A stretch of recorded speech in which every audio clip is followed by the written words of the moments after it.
We'll now recite the refuges, vows, and precepts together. And if you're not quite sure about whether you sign up to these things or not, you can say them in support of the people in this room who do hold to them. For refuge, I go to the Buddha. For refuge, I go to the Buddha. The one who is awake and full of love. The one who is awake and full of love. Namo Buddhaya. Namo Buddhaya. For refuge, I go to the Dharma. For refuge, I go to the Dharma. All that guides us to wisdom and compassion. All that guides us to wisdom and compassion. Namo Dharmaya. Namo Dharma. For refuge, I go to the Sangha. For refuge, I go to the Sangha. Those who live in the Buddha's light. Those who live in the Buddha's light. With faith in the three jewels. With faith in the three jewels. I pray that I may not take life. I pray that I may not take life. With faith in the three jewels. With faith in the three jewels. I pray that I may not steal. I pray that I may not steal. With faith in the three jewels. With faith in the three jewels. I pray that I may not fall into sexual misconduct. I pray that I may not fall into sexual misconduct. With faith in the three jewels. With faith in the three jewels. I pray that I may not fall into wrong speech. I pray that I may not fall into wrong speech. With faith in the three jewels. With faith in the three jewels. I pray that I may avoid intoxication. I pray that I may avoid intoxication. No blame. No blame. Be kind. Be kind. Love everything. Love. Innumerable are sentient beings. We vow to save them all. Inexhaustible are deluded passion. We vow to transform them all. Immeasurable are the Dharma teaching. We vow to master them all. Infinite is the Buddha's way. We vow to fulfill it completely.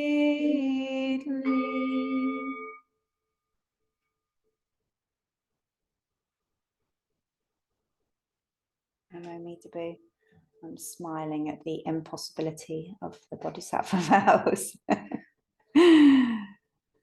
So more than 10 years ago now, when I was in a relationship with my ex, who is now no longer with us, I remember being in the garden of our little cottage at the time, having finished reading Crooked Cucumber, which is the biography of Suzuki Shunryu, who wrote Zen Mind, Beginner's Mind.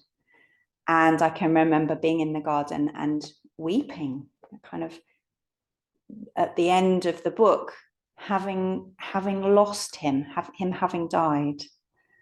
He died before I was born, or maybe I can't remember exactly when he died, but he'd been gone a long time by the time I was mourning him. But there was something about reading that book that connected me to him in a way that was very profound. And lots of the stories from that book I still remember, and not all of them he was Japanese, and he had that kind of Japanese kind of thing. One of the stories was, I'm sure you know what I mean if you've been around Japanese Buddhism. One of the stories in the book is that there was this huge rock on the land, and he wanted to move it, and he was trying, and it was just massive, and everyone left him. And then like 3 hours later, the person that was writing the book came back and found him sort of passed out in his bed, and the stone was moved. He kind of, just found some kind of ridiculous superhuman strength. But the story that I want to tell you about this morning is really fresh. I read it 10, 15 years ago, but it came to me this morning listening to Luna's piece. And it's a story of Suzuki Shunryu at the end of his life. He had cancer, And there was another little story from earlier on in the book when he got his diagnosis, that he'd been ill for a long time, and he was finally diagnosed, and he told the person that was writing the book, and this person said, "Oh, I'm really sorry to hear that." And he said, "No, it's great. We can eat from the same plate again," because they hadn't, but he hadn't known whether he had something that was catching. So he felt like he could kind of reconnect in that way. And he was quite near the end of his life. He was very frail, and he was offered a bath, and he was lowered into the bath and tensed, kind of was frightened. I'm imagining that he didn't really have much muscle by then, and that he was maybe worried about going under, or worried about something. He was frightened. And somebody said, "It's okay, you can relax." And he relaxed, and he allowed himself to be held by the hot water and enjoyed the bath. And there's something about that moment that deeply moves me, that he was able to let go of that fear, which for all of us will be, I'm sure, pretty intense at that stage in our life, and just allow himself to be held in that moment. And I can almost see him.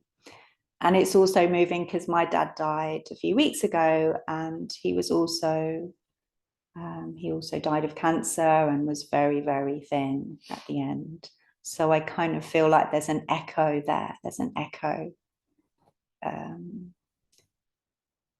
That there's something about impermanence that we as human beings, we try to avoid a lot of the time. And then sometimes something like this story kind of brings it to us. It brings it to our face, and it gives us an opportunity to trust that even in those moments, even in those moments of really, Luna's flower hopefully is still alive, but even in those moments of knowing that time is running out, that we're near the end of time, it's possible to be in that moment and relax and enjoy it. And this is the kind of the challenge, I guess, that Buddhism throws down, is, can we deeply know impermanence? Can we walk around the garden and enjoy those blossoms on the apple tree that David's daughter donated to us, knowing that in a few days they're going to be on the ground?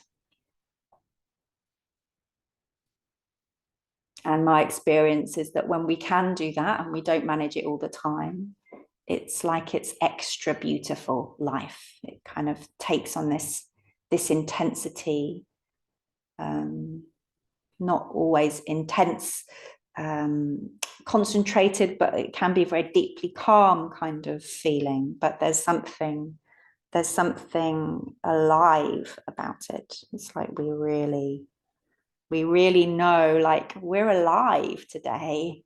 Aren't we lucky? Look at these flowers that Dave picked in the temple garden this morning for us, and look at this carpet that Kama donated 8 years ago, and look at this mural that Jame's friend painted for us. It's like, isn't it amazing? Look at all the stuff we've got. So grateful to Luna for her glimpse, and grateful to Suzuki Shunryu for teaching still something fresh about his teaching. I hope you feel that freshness too. And maybe that story will get passed on to someone else, and the ripples keep going out. Namo Ami Dewa. So we'll now stand and make prostrations to the Buddha. So do join in as much as you can. And the words are Namo Ami Dewa. And all of the words that we use in the shrine room are really just a way of connecting with infinite love.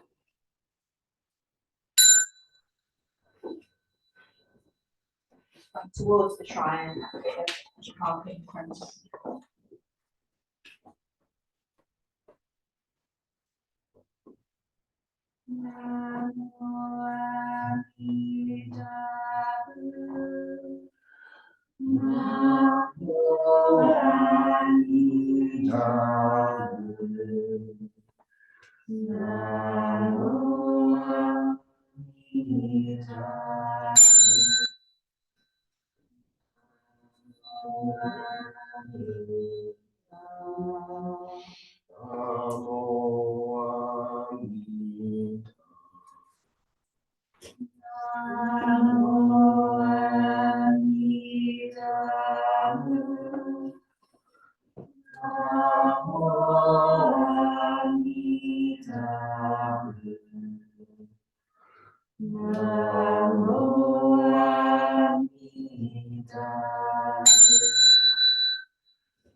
Gratitude.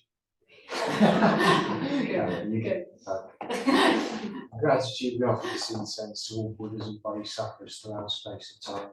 May these fragrant deserve the self-reflected our careful efforts, a wholehearted awareness, and the fruits of understanding slowly ripening.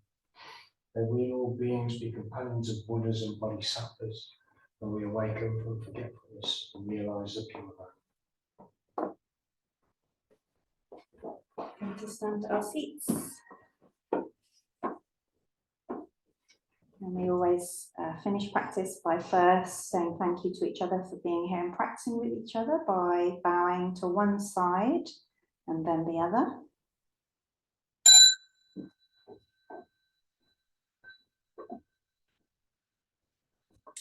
And bow to the Buddha. Tidy our seats and bow to our seats. Say thank you.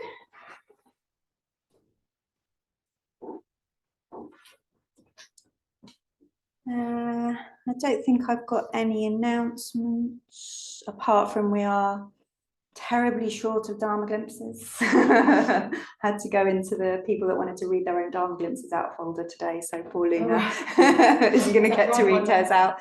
So yeah, Dharma glimpses welcome. And we've finished with the closing verse, which is on the bit of paper. Starts with blessed if you want to join with us. Blessed by Amitabha's light, may we care for all living things and the holy earth. Namo Taboo.